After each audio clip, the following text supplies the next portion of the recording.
A gente vai ter que, nessa jornada da vida, estar aprendendo o tempo todo. Se você tiver preguiça de aprender, você vai ser engolido. Porque é isso, a nova geração vem com outro conhecimento. Tecnologia, eu falo para todo mundo, é sim ou sim. Você tem que aprender. Então, chegou uma plataforma nova, não importa se você quer usar. Vai aprender o que é essa plataforma, o que ela faz, o que ela entrega, como é que ela impacta o consumidor, como é que ela pode impactar o seu negócio.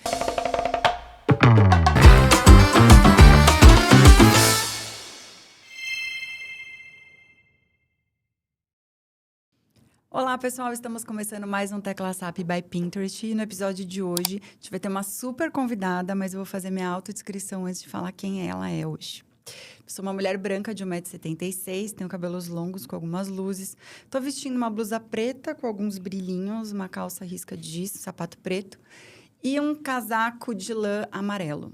Agora sim, falando dela, ela que é mãe da Maria Rafaela, da Luana, da Giovana e da Maria Eduarda, tem mais de 20 anos de experiência em marketing e publicidade, com passagens por grandes empresas como Ambev, Microsoft, Twitter, Facebook e é ex-líder Global Business Solutions do TikTok. Em 2022, ela venceu o Prêmio Caboré como profissional de veículo e foi homenageada pelo Woman to Watch. Hoje ela é founder e CEO da Play to Shop, uma empresa do grupo Dreamers, e é focada em social live commerce. Gabriela Comazeto, seja super bem-vinda. Obrigada, é um prazer enorme estar aqui, muito feliz mesmo. Vou me descrever, né? Eu sou uma mulher branca, de cabelos compridos, morena. Eu tô com uma blusa roxa, uma saia de couro preta, meia calça e uma bota. Maravilha. Gabi, além de 4 filhas, tem uma jornada aí enorme dentro do mercado. Conta um pouquinho dessa história. Boa, certamente o 4 filhas é o mais importante. 4 filhas e 2 cachorros. Uma família grande. Desse lado aqui. Uma família grande. Eu comecei minha carreira logo que eu entrei na faculdade, então fui trabalhar para ajudar a pagar a faculdade. Eu fiz FAP, Administração de Empresas, e fui trabalhar no Itaú, na parte de seguros. Eu atendia os clientes, então basicamente call center. Atendia ali os segurados com todos os tipos de problemas. Fiquei lá 1 ano e meio e aí fui trabalhar no Fulano. O Fulano, acho que muitos que estão ouvindo a gente não conhecem, mas era um site de entretenimento quando a internet estava nascendo no mercado brasileiro. E virou a FBIS, que é uma das agências do grupo WPP. Então, né, saiu de um site para virar depois uma agência, fazendo projetos. Fiquei lá 2 anos e meio, conhecendo esse mundo digital, esse mundo, né, online. E aí fui para a Ambev. Trabalhei 5 anos na Ambev, sempre na área de vendas, olhando para o varejo. Então, eu cuidava primeiro dos grandes supermercados, depois eu fui trabalhar com o que eles chamam de rota, que é bares, botecos, restaurantes. Aí voltei para as redes, então uma área de venda, vendendo o portfólio da Ambev. Lá eu conheci meu ex-marido agora, mas enfim. E aí vieram as 2 primeiras filhas. Saí depois de 5 anos, fui para a Microsoft, voltei para esse mundo digital, para esse mundo online. Trabalhar na época com Messenger, quem lembra do Messenger? Hotmail, MSN. Fiquei 9 anos lá, tive minhas outras 2 filhas lá na Microsoft e meus pets também.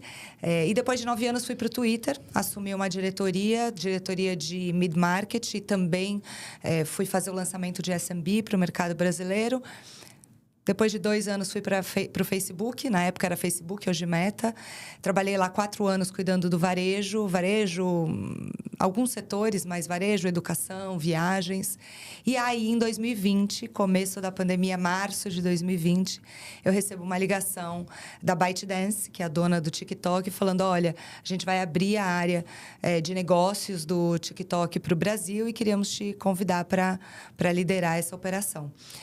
Ficamos namorando alguns meses, porque ninguém sabia o que ia acontecer. A gente estava na pandemia, né? Ninguém sabia o que... Março de 2020, a nossa preocupação era, vamos sobreviver? O que é essa pandemia? Como é que a gente trabalha de casa? E eu falava, como é que eu vou abrir um negócio, contratar todo mundo, ir para o mercado, contar essa história, fazer negócios, enfim, por uma tela, né? A gente aprendeu a trabalhar de casa depois, mas você imagina em março, todo mundo se adaptando. Mas, enfim, conversamos e aí eu topei. Então, em 2020, eu fui para o TikTok para abrir essa operação para o Brasil. 6 meses depois, eles me convidaram para assumir a América Latina. E aí eu fiquei quase 5 anos liderando a América Latina, 17 países, 5 escritórios regionais. E certamente foi um dos maiores aprendizados da minha vida em todos os ângulos, pessoal e profissional. É um baita desafio, né? Primeiro, você está aprendendo na cultura onde você está a fazer a gestão de equipe remota. Imagina essa parte América Latina tendo que pensar nisso. Baita desafio, né? Foi maravilhoso. Assim, óbvio que na hora... eu falava, como é que eu vou fazer isso? Então, primeiro, já no Brasil já era um desafio, porque eu tinha que conhecer a cultura da empresa, aprender sobre a empresa, sobre os produtos, contratar todo mundo, treinar essas pessoas, depois ir para o mercado e tudo por uma telinha. E aí, a hora que eles falaram, não, agora você assume a América Latina, eu falei, gente, são outras línguas... Porque, né, todo mundo acha que a América Latina é um país só. Não, né? São muitos países com culturas diferentes e línguas diferentes em muitos deles, com vocabulários totalmente diferentes. Então, você fala, na maioria é espanhol. Mas o espanhol, você tem várias derivações ali, vocabulários e palavras que não existem num país versus o outro, além do inglês, porque eu cuidava de Miami para baixo. Miami, a gente fala Estados Unidos, mas também é um país, né? É muito país, cultural, gente, né? Muito diverso. Muito, né? Faz parte da América Latina. Então, você tem ali um híbrido de culturas muito grandes. Então, além de conhecer os mercados, né? Os negócios, as empresas, eu fui conhecer a fundo a cultura, né? O vocabulário, enfim. Foi maravilhoso, super rico em termos de aprendizado. E, Gabi, o que te fez sair do TikTok e abrir a Play to Shop? Conta um pouquinho também. Eu sou muito de ciclos, de ler ciclos e de entender movimentos e que horas vai ser importante para eu dar um novo passo. Então, eu já vinha dialogando com quase 5 anos de TikTok, tocando América Latina, qual seria meu próximo passo. E eu sempre quis empreender, sempre. Desde pequenininha, eu tenho muita energia e eu falava, putz, uma hora eu vou usar essa energia a meu favor. E eu, cuidando de América Latina, com 4 filhas em casa, né, 2 cachorros, eu me separei no meio desse processo. E quando você se separa, você repensa a vida toda. E eu repensei muito da minha carreira, de para onde eu queria ir. E uma das coisas que eu queria era diminuir as viagens. Eu viajava muito, eu ficava muito tempo em viagem nos países que eu liderava. E eu queria ficar mais em casa, até para refazer minha vida, né, pessoal e para estar com as minhas filhas, para curtir, passar tão rápido. De repente, a gente olha, elas já estão enormes, do nosso tamanho, a gente já está conversando com uma adulta. Então, acho que muito do pessoal, de querer estar mais aqui, de querer refazer a vida, mas também do profissional. 5 anos, qual é a próxima etapa, a próxima jornada? E aí, eu decidi empreender. Eu tive a sorte de ir muitas vezes para a China. É uma empresa chinesa. Né? O TikTok faz parte da ByteDance. Eu fui muitas vezes para a China e vi a transformação do mercado e o quanto as plataformas como o TikTok, como o Kawaii, enfim, outras plataformas transformaram o varejo como um todo dentro da China, porque elas trouxeram o commerce embarcado para dentro da plataforma. E isso impactou o varejo físico, né? Você vai para a China, você vê os shoppings que já são um híbrido entre loja e estúdio, criando conteúdo, muito live commerce, que é a humanização do varejo digital. Então, você tem um vendedor ali na câmera, falando com você, tirando suas dúvidas, mostrando o produto. Então, uma venda muito mais guiada. E isso fez com que o varejo digital crescesse muito. E aí, eu falei, com a chegada do TikTok Shop... eu trabalhei alguns anos para trazer o TikTok Shop junto com um time grande aqui para a América Latina. Primeiro, a gente lançou no México em fevereiro de 2025. Em maio de 2026, aqui no Brasil.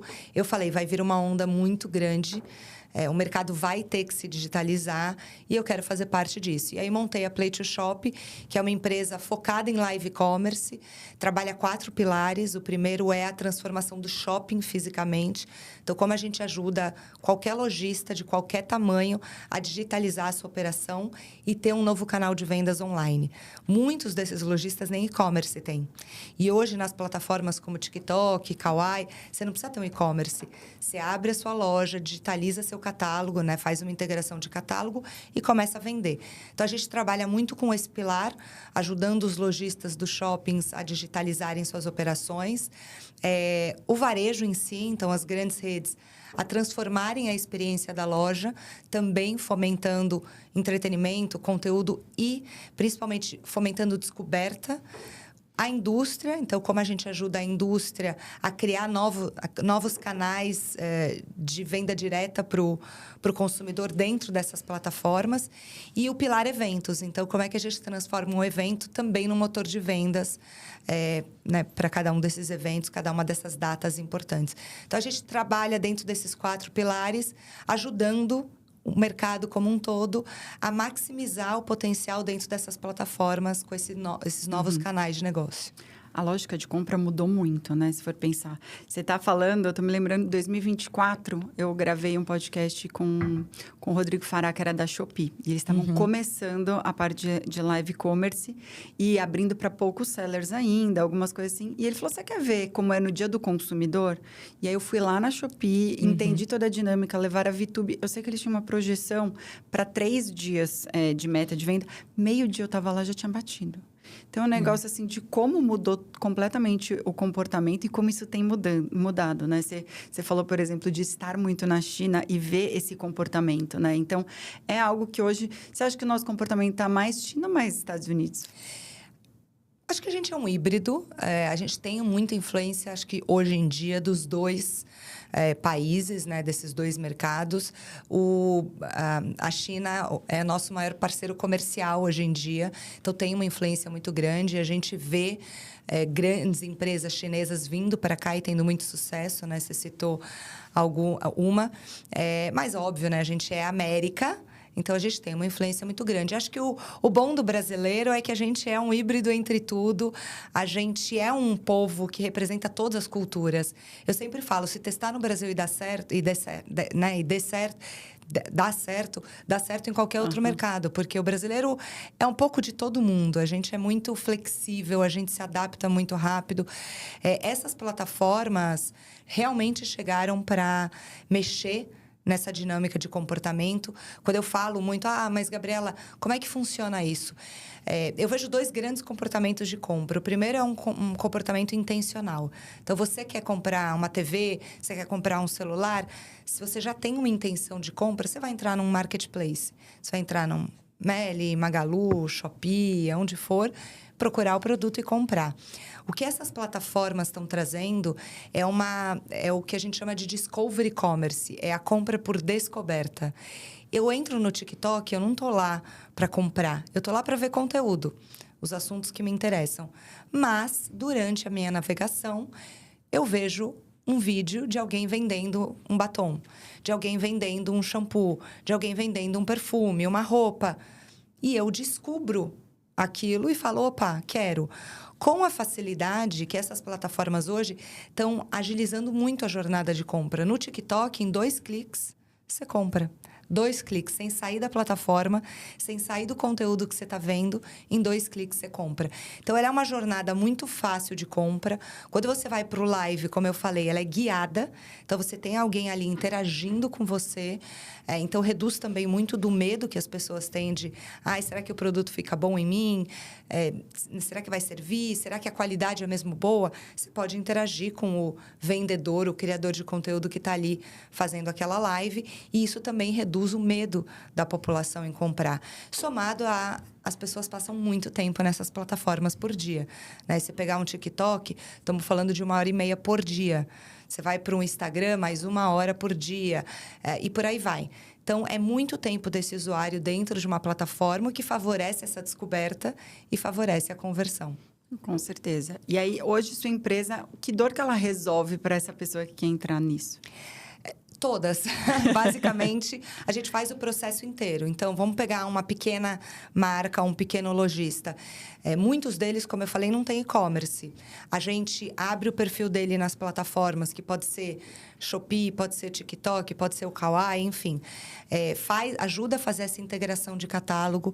A gente capacita os vendedores desse lojista, dessa marca, para que eles possam abrir conteúdo para a marca, que não dependa só de um criador de conteúdo, né, de um terceiro, e sim possa usar a força de vendas. Então, a gente treina essa força de vendas e depois a gente, de fato, abre a câmera, né? Então, a gente faz o calendário, ajuda a decidir mix de produto que vai para uma live, roteiriza essa live, abre a live, modera a live para o lojista e aí, a hora que encerra a live, a gente ainda recorta esse material para que ele possa subir nas plataformas dele. Então, a gente faz o processo de ponta a ponta, desde digitalizar esse lojista, que em muitos casos não tem um e-commerce, ou, por exemplo, a indústria, que quer se aproximar cada vez mais do consumidor final.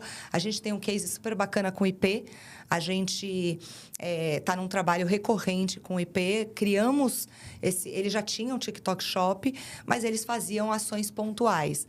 Vou ter um lançamento de produto, vou lá e faço uma live. A gente criou uma recorrência de live, então a gente roda todos os dias, 3 horas por dia com IP, live e-commerce. E já é um canal mega relevante de negócio para eles. Que super curioso, porque a gente está falando, quando a gente pensa, né, em compras via live e-commerce dentro de uma plataforma, né? Que eu sei que TikTok não é uma rede social, é uma plataforma. Já aprendi isso com a Silvia, quando ela foi no podcast antes. Então, eu vejo que, assim, a gente está falando de produtos de limpeza, de produtos de bens de consumo, de algumas outras coisas, e que tem um baita potencial, né? Eu vejo... Vende tudo, absolutamente tudo. Na verdade, só não vende o que a plataforma ainda não permite. Então, hoje o TikTok está muito forte em home decor, beauty, né, beleza, moda, pets, eletrônicos, mas ainda tem algumas limitações. Não vende eletrodomésticos pesado ainda, então não permite. A parte de alimentos e bebidas também tem restrição, mas tudo que vende hoje na plataforma vende muito, porque é uma plataforma que tem um alcance muito massivo, né? Estamos falando de uma plataforma com mais de 130 milhões de brasileiros por mês. É muita gente, passando 1h30 por dia. Então, de fato, as pessoas estão ali engajando muito e gerando uma mega oportunidade. Tem estudos que falam que até 2028 vai transacionar pela plataforma do TikTok Shop 38 bilhões de reais no Brasil.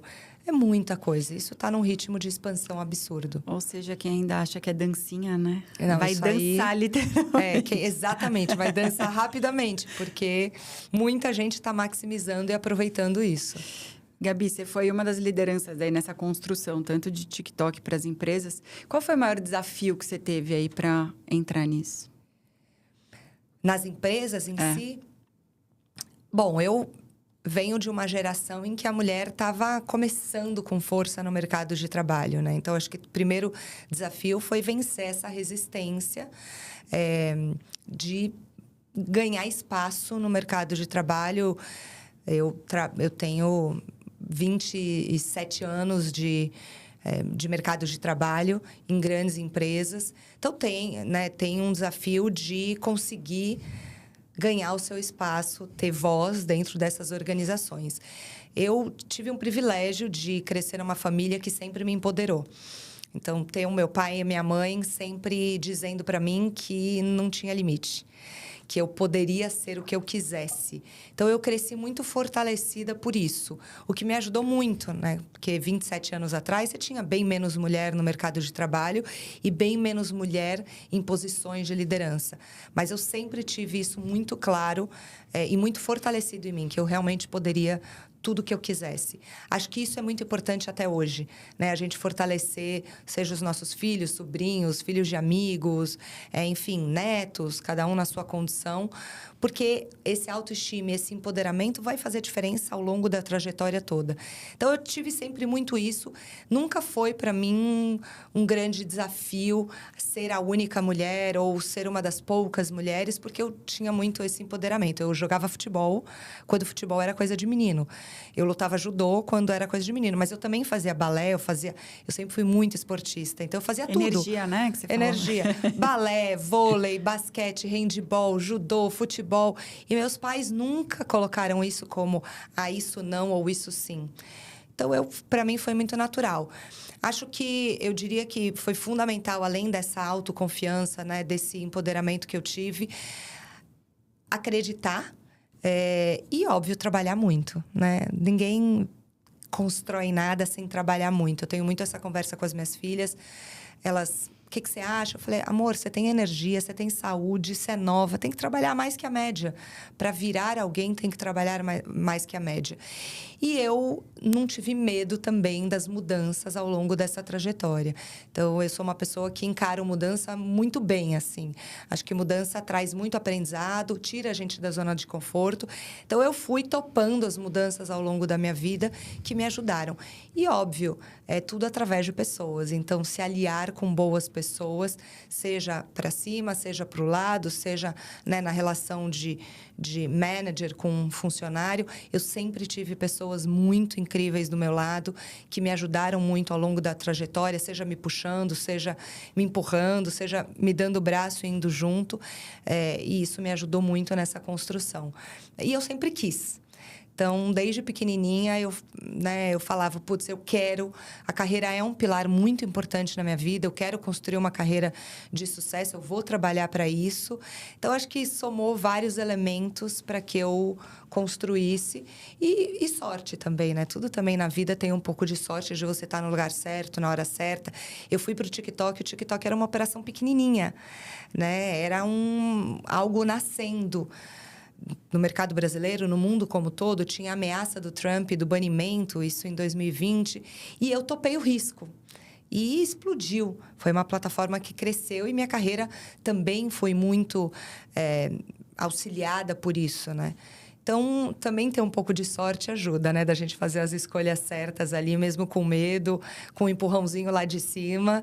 A gente é um mix de elementos. Pois é, e eu vejo que tem uma transformação tanto cultural nisso, né, de mudança de comportamento de consumo, mas também é uma questão geracional, né, do quanto que o formato está mudando, que começou mudando com as gerações mais novas, mas isso está trazendo para os pais, para avós e tudo mais, nesse tipo de compra e comportamento, né? Então, é um negócio que você falou de pessoas, eu acho que isso é muito curioso, de pensar, trabalhou com pessoas diferentes em vários lugares, então...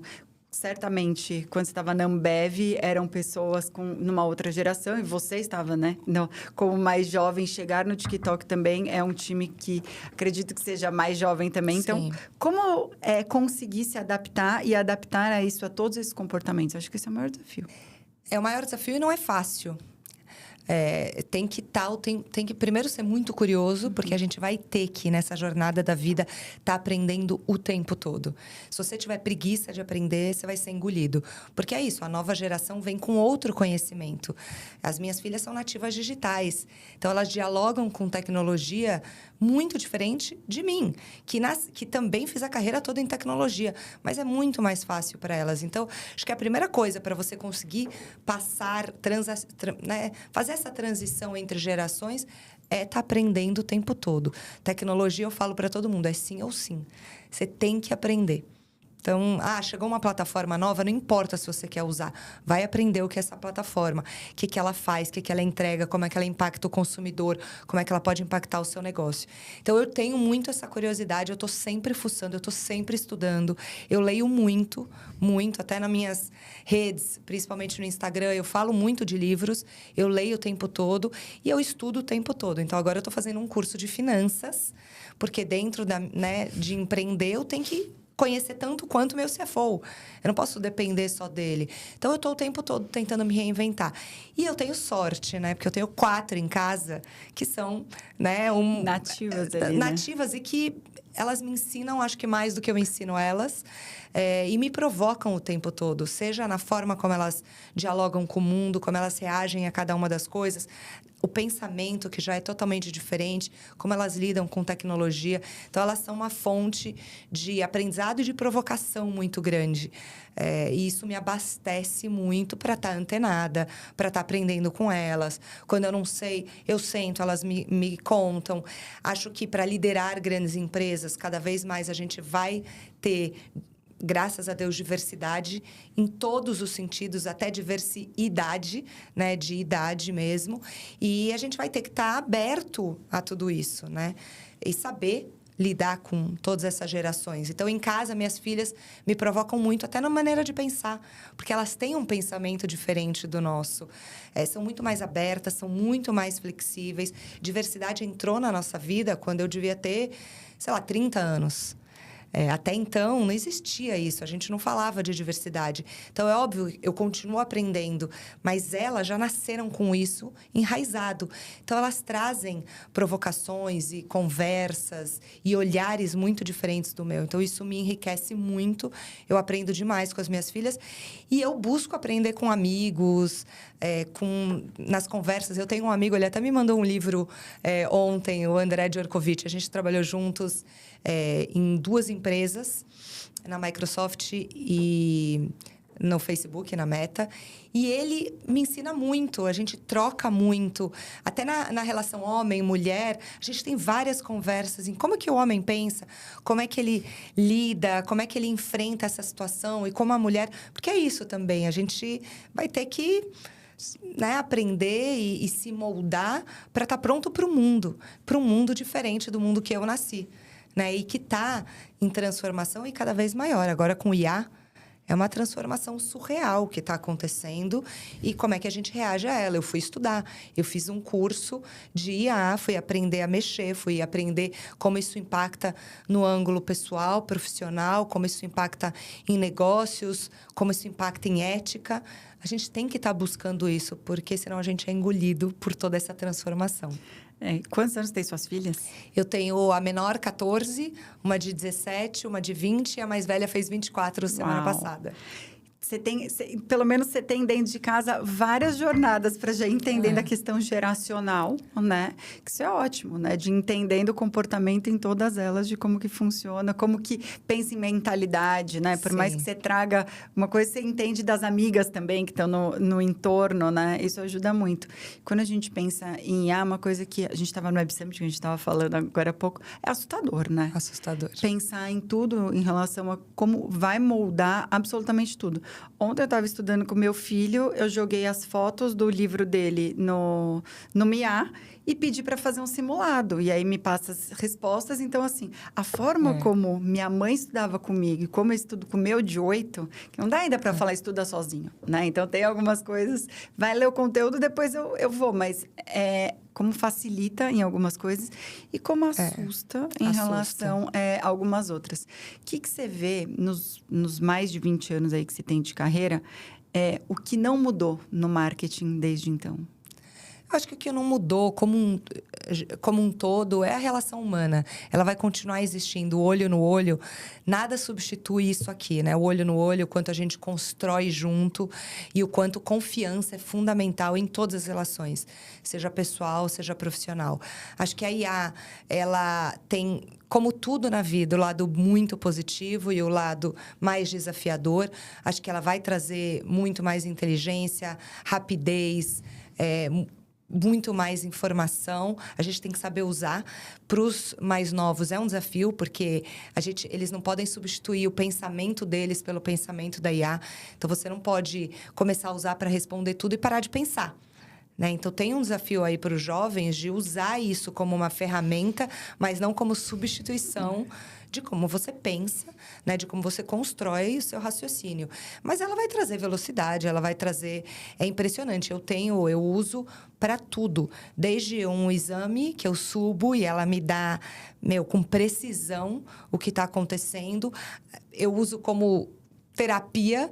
Óbvio, você tem o terapeuta, mas ela também pode ser ali a capacidade de entendimento que o MIA tem, até para fazer trabalhos, para produtividade da minha empresa, substituir tarefas que são super operacionais e ela em segundos faz, montar documentos, PPT, analisar situações. Então, tem muita coisa que ela vai fazer com muita eficiência e muita velocidade, mas ela não vai substituir isso aqui, né? A gente está junto, essa confiança, essa troca, a construção que, né, as pessoas, o ser humano tem a capacidade disso.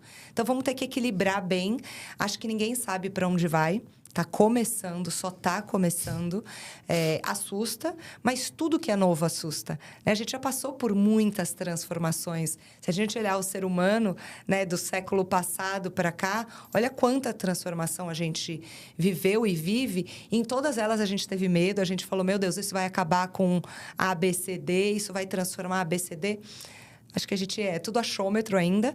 A gente não sabe para onde vai, nem como vai. Mas, de fato, a velocidade e a capacidade de processamento é surreal e vai transformar toda a dinâmica. A gente vai ter que se preparar para utilizar isso em benefício. Assim como você já está evoluindo, né? Você está indo exatamente para essa contramão do lojista tradicional para ir para uma coisa bem inovadora. E o Shopping da Bahia vai ser o primeiro que vai ter? Já começou? Shopping da Bahia a gente lançou em março. Então, já temos uma operação lá. A gente transformou uma loja num estúdio. A Allos é nosso parceiro. Então, a Allos administra vários shoppings no Brasil. É a maior rede. E eles entraram como nossos parceiros. Então, a gente abriu o Shopping da Bahia. Estamos abrindo o Rio de Janeiro. E vamos abrir alguns em São Paulo, além de outros estados. Então, tem um roadmap grande aí da gente abrir. E é sempre transformando uma loja num estúdio para que qualquer lojista de qualquer tamanho possa vir para esse estúdio, digitalizar essa operação e criar um novo canal de vendas incremental. Sabe o que eu acho incrível em toda essa ideia? Porque, assim, está mudando para o lojista, mas está mudando para o shopping, que tem a estrutura, né? Então, é um desafio de como ele se reinventa também para conectar e conseguir vender no online e no off, de certa forma, estando com o espaço, né? Tem muito ghost shopping na China. Sim. E você está conseguindo trazer um híbrido para os shoppings aqui, né? Exatamente isso. E o shopping tem essa oportunidade de também se reinventar. A Abrace, que é a Associação Brasileira do Shopping Center, soltou um relatório agora no começo do ano falando que o fluxo nos shoppings caiu 6% ano contra ano. Então, o shopping também tem que fazer essa reinvenção acontecer, tendo um espaço de criação de conteúdo, de entretenimento, fomentar essa descoberta cada vez mais e, de fato, entrar no digital. Então, a gente, nessa parceria com o shopping, esse é um dos grandes objetivos, também ajudar o shopping a reinventar aquele espaço, focando em entretenimento, conteúdo, experiência e no digital. Então, o shopping tá vendo com muitos bons olhos essa transformação e para o lojista, mais ainda, né? Porque é ajudar ele a ter um novo canal de vendas incremental. Exato. A operação da Bahia, é legal falar, a gente está rodando desde março e você tem muito lojista ali no shopping da Bahia, em Salvador, que é um lojista local, que só vende para quem está no shopping. Via a nossa operação de live commerce, a grande maioria deles, mais da metade das vendas em live é para fora de Salvador. Então, assim, pessoas que não conhecem a marca, que não chegariam lá, porque teria que ir fisicamente, e que estão comprando via um canal de live commerce através do TikTok. Então, você também está amplificando o alcance daquele lojista, daquela marca, distribuindo o produto dele para milhares e milhares e milhares de pessoas. Trazendo acesso, inclusive, cultural, né? Porque, assim, da Bahia você pode mandar para o Rio Grande do Sul, você não precisa ir até lá. Exatamente. Então, é uma coisa, assim, incrível dentro disso. Um alcance enorme. Sem dúvida. Gabi, sei que não tem bala de prata, né? Receita de bolo, mas dentro do que você entende, quais são os elementos que fazem uma live aí realmente vender? Primeiro, a autenticidade. As pessoas querem ver vida real. Elas querem ver uma pessoa como elas. Elas querem se identificar nessa pessoa. Então, trazer para uma live a autenticidade é muito importante.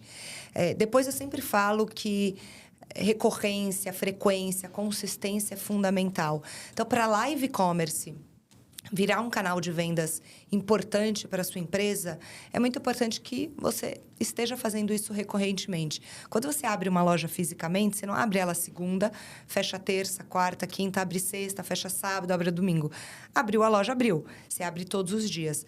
Para você ter uma live efetiva como um canal de negócio, você precisa fazer todos os dias. Você precisa ter essa recorrência diária para ir construindo público, para as pessoas saberem o que esperar. Ter um bom mix de produto numa live é fundamental. Então, ter produtos que falem com todos os tipos de público. Então, não adianta eu abrir uma live com um produto de um ticket médio X e só ter esse ticket médio. Como é que você traz opções, né? Um mix variado para poder falar com mais gente, alcançar mais gente. Ter um bom host da live, apresentador, seja ele um vendedor da sua loja, um criador de conteúdo, um influenciador. Então, ter uma pessoa que saiba dialogar com o consumidor, que saiba vender os produtos. Não é criação de conteúdo, é venda. Então, é óbvio que através da venda, né, numa live e-commerce, você pode criar conteúdo, mas tem que saber vender. Tem que saber interagir com o consumidor final, para que ela, de fato, seja uma live bem-sucedida. Eu diria que esses são os principais elementos, assim, mix de produto bom, ter autenticidade, ter um bom host da live e ter essa recorrência e frequência é fundamental para a live ser bem-sucedida. E eu acho que precisa muito trabalhar a frustração também, porque eu vejo, assim, as pessoas... Você falou uma coisa que eu acho muito importante, porque as pessoas acham que vão abrir online e que já vai arrebentar de vender. E aquela coisa, você precisa ter constância, precisa ter presença. Então, não se frustre na primeira live se não tiver ninguém, se tiver 1, 2, 3, 10 pessoas, porque tudo, né, vai começando assim. E eu acho que a gente veio com uma referência de live da pandemia, que a live tinha milhões e milhões de pessoas. Tava todo mundo em casa, sem poder fazer nada. As lives viraram pra gente na pandemia o único canal de entretenimento. Hoje em dia, a referência é outra. Vamos pensar no Shopping da Bahia, para a gente materializar. Eu tenho um lojista, Arezzo, do Shopping da Bahia. Quantas pessoas entram na Arezzo Shopping da Bahia num dia? 150 entram dentro da loja? 150, 200 pessoas? 100? Se eu abro uma live, em 1 hora tem 100 pessoas nessa live, ela é bem-sucedida ou não? É muito. Se entram dentro da loja 100 e eu em 1 hora coloco 100 pessoas, eu dobrei o número de pessoas interagindo com a sua loja, vendo seus produtos, pesquisando sobre o seu produto, gerando intenção de compra. Então, é outra referência, né? É uma referência de... Vamos materializar? Quanto você vende na IP num dia? X. Quanto que a live vendeu? Independente de ter tido 1.000 pessoas, 2.000 pessoas ou 100. Então, acho que a gente também precisa aterrissar o que é um sucesso de uma live shop ou não. Não estamos falando de live de conteúdo que você vai botar 1 milhão de pessoas. Estamos falando de venda. Se na sua loja entra 100 e eu coloco numa live de 1 hora 100, caraca... Em 12 horas que você está aberto, entrou 100. Em 1 hora de live, 100. Olha o potencial disso. Se você souber trabalhar, você está dobrando, triplicando, quadruplicando o número de pessoas que poderiam entrar na sua loja fisicamente através de uma live. Sabe um ponto, Gabi, que você falou, né? A live lá na pandemia entrava milhões. Mas primeiro era o sol que a gente tinha e era novidade. Então, hoje em dia, existe live o tempo inteiro de consumo da coisa. Então, a live era diferente do entretenimento do que é de conversão hoje como um canal. Total. Virou um novo canal ali isso, dentro, é um canal né? de negócio. Live Shop é um canal de negócio. Então, ele tem que ser... gerenciado da mesma forma que você gerencia seu canal físico, seu e-commerce ou, enfim, qualquer outro canal que você tenha. É um canal de negócio. Se você souber trabalhar, vira uma mega oportunidade. A conversão é muito maior. Mesmo live com vídeo... Então, você pega num TikTok ou no Kawaii, você tem lá live shop, live e-commerce, que é o ao vivo, ou vídeo. A live converte muito mais do que o vídeo, porque é a humanização, é a interação entre as pessoas. Isso ninguém vai tirar, né? Pode usar a IA que for, mas ainda tem esse processo. Tem que usar a IA, a gente fala muito que precisa de usar a IA como uma ferramenta e não como o meio final da coisa, né? Você precisa estar ali trazendo credibilidade, que é isso que você falou. A hora que você está num vídeo falando, a pessoa consegue ver textura, modelo, como que tem caimento, fazer pergunta ali ao mesmo tempo e ser respondido por um humano que ele já está vendo ali, a interação social é muito maior. Muito. Né? É fundamental. Nada substitui isso. O que você vê como o maior impacto da inteligência artificial hoje nesse mundo de consumo? Certamente é a nova onda de como a gente vai consumir utilizando né, IA, os LLMs. Hoje, se você pensar, você já usa muito a IA para tirar dúvida, para fazer pesquisa. Se você, por exemplo, quer... o que é um look social para um casamento? Você vai lá, look social para um casamento. Ela te responde com imagens. Ela poderia já te dar o link e dali você comprar. Então, ela vai fazer uma transformação grande também nesse ecossistema de compras, porque vai facilitar muito a jornada, também simplificar muito a jornada, e é um canal que as pessoas já estão usando para muita coisa. Então, ela vai vir como uma nova onda. Essa onda nova do e-commerce, do commerce, vai ser através de IA, certamente, com uma força gigantesca. Estou com uma dor no dente. Que eu uso? Ela dá lá o remedinho, que é, óbvio, remédio controlado não, a gente sabe, mas o que você pode comprar, você clicou, comprou. Em 2, 3 cliques, você vai ter aquele produto já na ferramenta que você tá. Então, ela vai trazer uma nova onda de consumo muito grande. E somado às plataformas, isso deve fazer o digital, o consumo digital crescer numa velocidade muito rápida. Hoje, a penetração no Brasil é muito pequena ainda. A gente está falando aí de uma penetração de 15% do e-commerce, ou do varejo digital, dentro do varejo como um todo. A gente deve ver aí, nos próximos anos, uma aceleração muito grande, provocada tanto pelas plataformas, Instagram, YouTube, TikTok, Kawaii, né, óbvio, o crescimento de Shopee, Shein, Meli, como pelos LLMs, que vão trazer o commerce também embarcado dentro das ferramentas. Sabe que eu tenho visto muito isso? Até por a gente estar muito aqui no Pinterest com o pessoal daqui, a gente acaba sabendo de algumas coisas que rolam. E essa questão de plugar o e-commerce dentro, como uma loja já dentro da própria plataforma. A gente fala que aqui é meio cantinho positivo da internet, sabe? Que não tem hater, não tem aquela coisa de reclamação. As pessoas ali meio que planejam sonhos, buscam algumas coisas ali dentro disso. Então, super inspiracional, né, o Pinterest. Exato. Então, é aquela coisa que quando as pessoas vão buscar o look, é o que você estava comentando...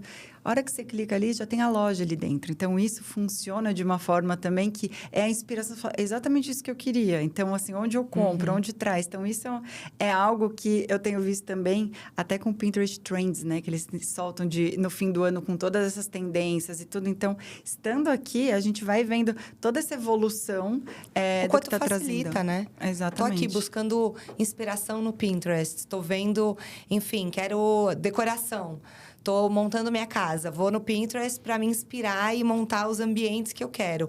Se eu clico ali, já está na loja para eu comprar, cara, é um pedaço enorme da jornada resolvido para você. Porque o e-commerce, ele tem muito atrito, né? São 9 passos para você comprar, 8 passos para você comprar no e-commerce. Quando eu estou numa plataforma que já me dá aquilo integrado, em 2, 3 passos eu compro. Então, você reduz muito a jornada e diminui muito a fricção. A gente vê muito decoração, beleza, né? Skincare, enfim, né? Moda como um todo. Acho que é algo aí bem inspiracional de como a gente usa e atrela a plataforma com tendência, com IA, e como a gente conecta tudo muito com o drive também do que você está buscando, né? Não é aquela coisa que desconecta, né? Então, eu vejo muito isso. As IAs também trabalhando isso. Os anúncios que vão começar dentro de IAs também. Como que você começa a ser visto dentro da IA. É um negócio que a gente tem trabalhado muito para os clientes também na agência.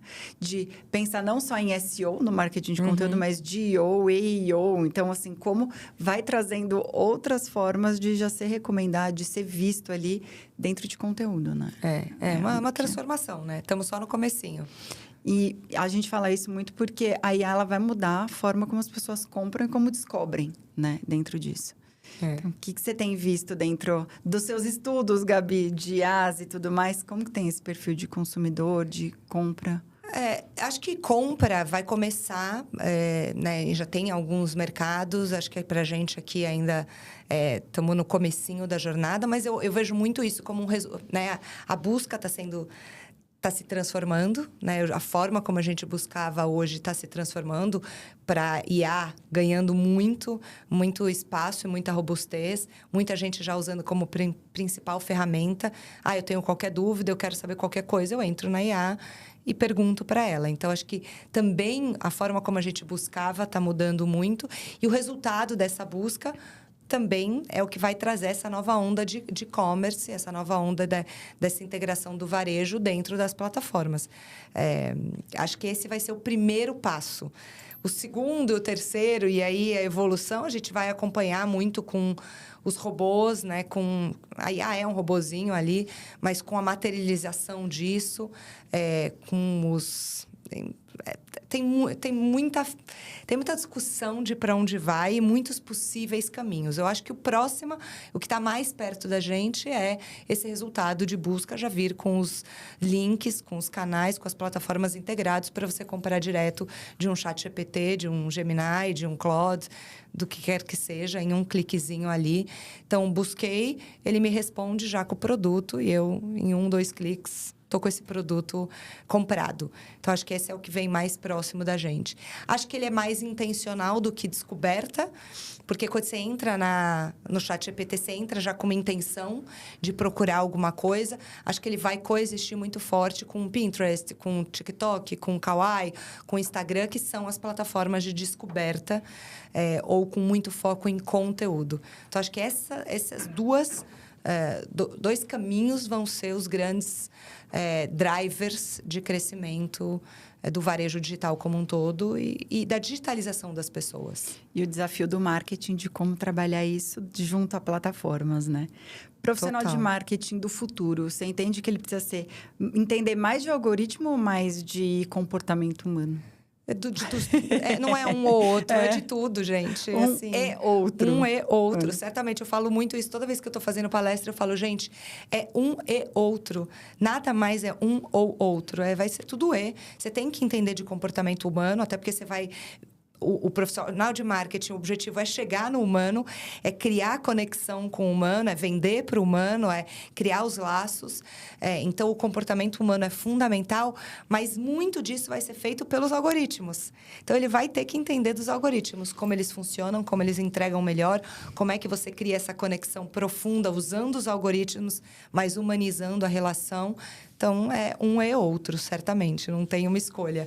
A gente vai ter que buscar isso o tempo todo. Não, isso até quando a gente fala do consumidor na pesquisa, né? Hoje em dia, antes a gente falava só de plataformas, de redes sociais, hoje a gente fala muito dessa comunicação por comunidade. Então, Reddit, outras ferramentas que a gente nem pensava, né? O que você entende que as marcas ainda não entenderam nessa fragmentação toda Acho de que canais? você falou bem, comunidades é um pilar muito importante de como você usar essas comunidades para criar essa conexão, mas mais do que isso, para usar como fonte de informação para tudo que você está fazendo como marca. Seja para o que eles estão falando, o que eles estão desejando, quais vão ser as próximas trends, como é que você está inserido ali para se antecipar às necessidades dessa comunidade e criar produtos ou serviços que respondam a desejos e necessidades da comunidade. Então, poucas marcas estão usando isso. Boticário, quando eu estava lá no TikTok, o Boticário começou a usar essas comunidades para entender tendências. E eles viram que tinha uma demanda nascente ali por fragrâncias de melancia. Eles criaram um perfume, Egeu Melancia, em resposta a isso, venderam tudo em 57 horas. Então, como é que a gente está usando essas comunidades como fonte de informação, como fonte de pesquisa, como entendimento de comportamento, para onde eles estão indo, o que eles querem, e a gente se antecipa a isso para próximos lançamentos e etc. As comunidades, no TikTok eu falava muito, né? A gente tem um toque para cada pessoa. O que é o toque? São as comunidades. Beauty Talk, Fashion Talk, Food Talk, por aí vai. As comunidades interagindo, dando dicas de tudo, liderando movimentos. E para as marcas, isso é uma mega oportunidade de conexão. Você pega no Pinterest também, que você tem lá, né, essas comunidades muito fortes acontecendo. Como é que as marcas podem participar dessas conversas? Como é que elas podem ajudar a criar tendência? Como é que elas podem responder a essas necessidades, se antecipando, criando produtos para essas comunidades? Então, tem uma oportunidade muito grande de entendimento que as marcas poucas estão usando ainda de maneira efetiva. Uma coisa que a gente fica pensando muito, né? Se aquele modelo no planejamento estratégico de persona ainda faz sentido. Porque o consumidor, ele muda a skin, né? Aquela coisa, o dia inteiro, né? O tempo todo. Na verdade, a gente está em transformação o tempo todo, até pelas novas tecnologias, né? Pelas novas possibilidades. A gente vê, por exemplo, as marcas independentes crescendo muito, respondendo a demandas do consumidor.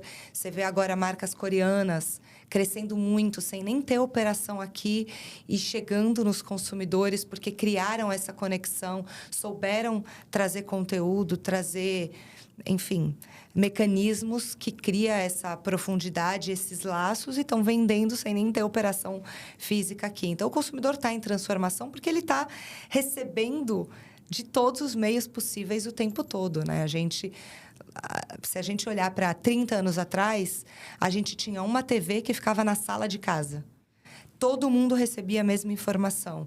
Então, era você, com seus pais, com seus irmãos, reunidos na sala de estar com uma fonte de informação que era a TV ou rádio. Hoje, isso está totalmente fragmentado, né? Eu estou aqui, estou com a TV ligada, estou com, enfim, outros, com o tablet, com o computador, sendo bombardeado de informação. Isso molda o meu comportamento muito mais rápido. E você trouxe um ponto que eu acho muito curioso, né? Porque 30 anos atrás isso, quando eu comecei a trabalhar, né? Era tudo mato, né? E você começa a ir no digital. E aí eu fui trabalhar em agência, depois fui para o mundo corporativo. E no mundo corporativo, quando eu ia fazer mídia nas revistas, eles falavam, a gente está com um site, se você comprar o anúncio, eu te dou um banner. Olha como a transformação mudou. 360 nisso. Hoje em dia, o banner... Ele falou assim, te dou um impresso, né? É quase isso. Mudou. Como mudou a questão de veiculação, quantas pessoas olham isso, né? Tá dentro desse radar. Mídia ainda é importante, porém, o que você faz com essa mídia hoje vale mais, né? É isso, é transformação. Eu lembro bem disso. A gente dava o banner. Então, se você estava na TV, se você estava na mídia impressa, no rádio, você dava o digital. Hoje em dia, o digital é um pedaço gigantesco, muito importante, até porque muitas das gerações só estão no digital. Não estão em nenhuma outra plataforma, né? Se falar com as minhas filhas, 100% digital. Elas não consomem nada além do digital. Tudo, se você, como marca, quiser falar com as minhas filhas, você tem que estar onde elas estão, nas plataformas que elas estão. Até comigo, o meu consumo hoje é 98% digital. Então, né, a ótica é muito diferente. E é isso, é uma evolução. Como vai ser com IA? Cenas do próximo capítulo, né? A gente vai acompanhar aí essa evolução. Acho que ninguém sabe para onde vai, a gente só sabe que vai transformar absurdamente tudo. A forma como a gente se comunica, a forma como a gente faz, a forma como a gente lidera uma empresa, né? Vai transformar as relações. Vamos ter que descobrir como fazer isso de uma maneira saudável e positiva. Até puxando esse gancho do que você está falando, né? Como a questão de liderar pessoas em outras empresas, questão geracional. O que os jovens já entenderam que as marcas e empresas ainda não? Putz, pergunta do milhão essa, né? O que os jovens entenderam? Eu acho que os jovens estão... eles vêm eles são de uma geração que eles têm... propósito muito forte para eles. Então, eles querem dialogar com marcas que tenham propósito e que tenham valores que batam com eles, com os valores deles. Então, cada vez mais, para mim, é trazer... Qual é o seu propósito como marca, né? O que você entrega para a sociedade, para a comunidade, os valores que você traz como marca. Eles têm uma preocupação muito genuína com isso. Minhas filhas querem comprar de marcas que têm propósito, de marcas que têm valores similares aos delas, de marcas que estão entregando para o ecossistema de maneira muito mais positiva. Então, eles vêm com isso muito enraizado. Acho que as marcas vão ter que fazer uma adaptação e até mexer no ângulo de como elas levam isso para o mercado. Um outro pilar para mim e eu falo isso muitas vezes, estar onde eles estão, ou onde nós estamos. A gente vê um movimento agora da Amazon com o Magazine Luiza, né? Uma parceria que até pouco tempo atrás seria impensável para qualquer pessoa, para qualquer organização, porque não é mais onde a marca quer vender, é onde o consumidor quer comprar. Então, as marcas têm que estar onde o consumidor está. Elas têm que distribuir. E, para isso, elas vão ter que mexer no seu modelo de negócio, como o Magalu e a Amazon fizeram agora, unindo 2 concorrentes.